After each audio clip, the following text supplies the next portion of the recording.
პუნქტის ხელოვნური გაზრდა არ არის სასარგებლო და ის არის დამაზიანებელი ზოგადად ორგანიზმისთვის.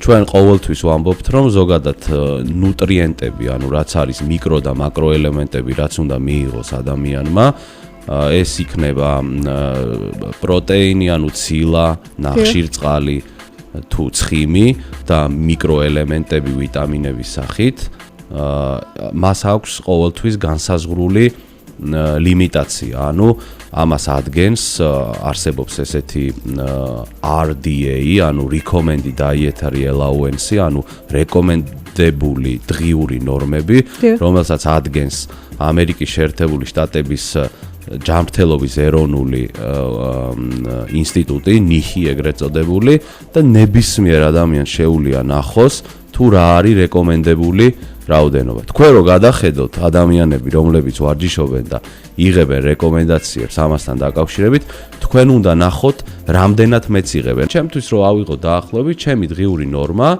არის დაახლოებით 1 გრამი კილოგრამ წონაზე ცილა. 1 გრამი კილოგრამ წონაზე ცილა ვიწონი დაახლოებით 90 კილოგრამს, არის 90 გრამი. თქვენ რო ნახოთ ადამიანები, ვინც ჩემსავით ვარჯიშობს და ჩემი ვარჯიში არის როგორც აერობული, ასევე ანაერობული, 90 გრამი ცილის მიღება საკვები პროდუქტებიდან აბსოლუტურად ადეკვატურად არის შესაძლებელი.